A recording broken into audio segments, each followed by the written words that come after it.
Hello. Let's try from a different angle on this video.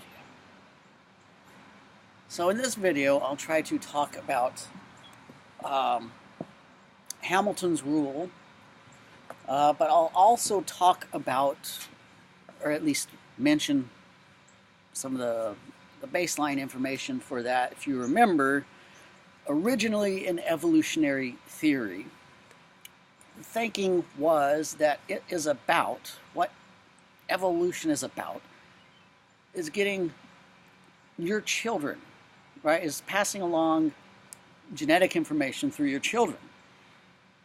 So inherently, they originally thought that, evolution was individually selfish, right? That it's about me surviving long enough for me to have my children. So the original idea of evolutionary fitness was it's about the individual, and that individual having children, and then those children having children. That's what it's about. That's how you propagate copies of your genes in future generations. And so that's what's important. And also, of course, we mentioned towards the beginning of chapter 15 the mistaken notion of what in the past, how they took survival of the fittest to mean, which was they took it to be survival of the biggest, baddest, strongest, most intelligent, which is not so. Right? Today we know that's not true. Survival of the fittest does not mean survival of the biggest, the baddest, the strongest, or the most intelligent. Survival of the fittest in modern evolutionary theory understanding is referring to those that best fit their environment tend to survive and reproduce. And you're not necessarily the most intelligent or the strongest to best fit an environment and survive and reproduce. Sometimes the biggest, baddest organisms don't fit the environment, and so they die off, as in the dinosaurs. Thank goodness. Anyway, so I mentioned that, but then I mentioned earlier in the chapter, before Hamilton's rule, that is, the notion of inclusive fitness, right? Inclusive fitness. So inclusive fitness is where they reinterpreted, or better understood, I guess we would say nowadays, from the way we view it, the notion of what evolution is about. It's not selfish anymore, right? We don't see it as, it's not about the individual surviving long enough to have his or her children. It's not about that. It's about perpetuating copies of your genes into future generations. That's what it's about. Now, you can do that by having your own children. That's a very good way to do it. Each child you have will have 50% of your genes. But that's not the only way to do it. You can help out your nieces and nephews. You can help out your brothers and sisters. You can help out your cousins.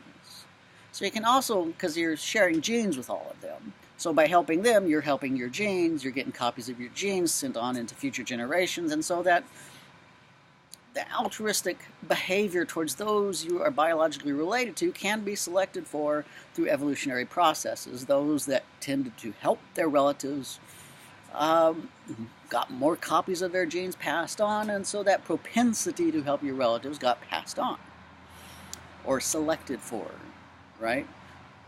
So that's kind of the notion of original fitness, it's selfish, about the individual having children, to inclusive fitness. And then you have basically Hamilton's rule later in the chapter that just comes up with a very simple mathematical formula that represents this inclusive fitness, basically.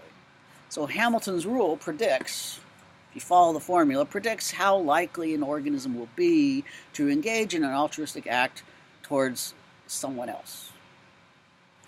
So in that formula, remember, you have small r, which is basically the proportion of, represents the proportion of genes shared between the altruistic actor and the recipient of the act.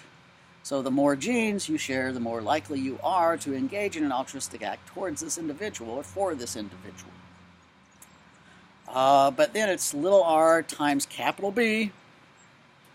Capital B is the benefit to the recipient of the act. How much will it benefit the recipient of that act?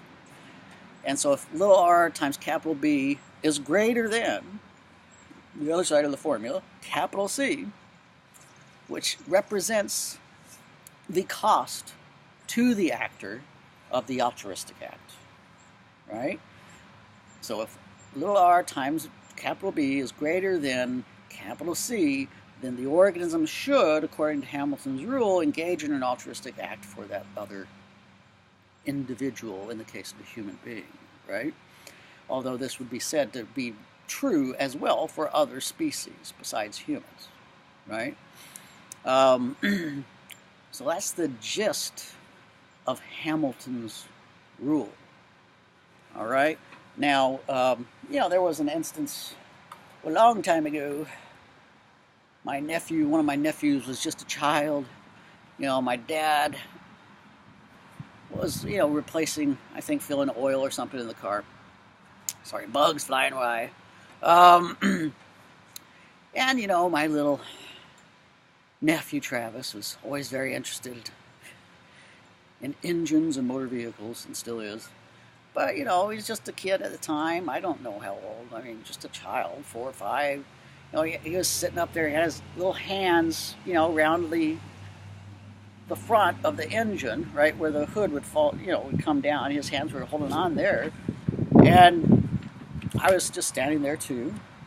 And just out of the corner of my eye, I noticed the hood was falling down. And I didn't have my hands in there. I noticed, I knew where my nephew's hands were, and I knew the hood was falling down. I didn't have time to do anything, so I just thrust my hands right in there next to my nephew's.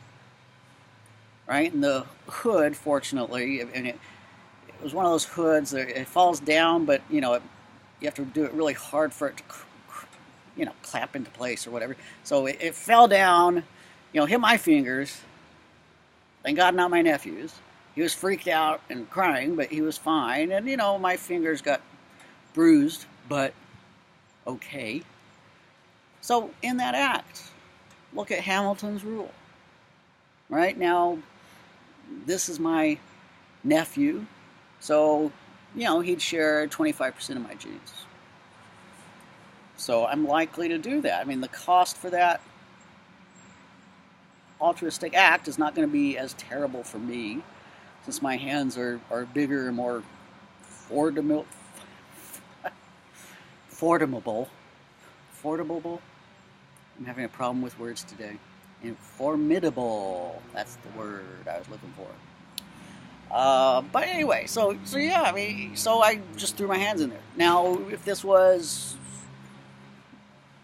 some kid I didn't know, would I have done that? Or would I have been as likely to do that if this was some child that did not share any genes with me? According to Hamilton's rule, anyway, I would be much less likely to engage in that act towards someone that I shared no genes with.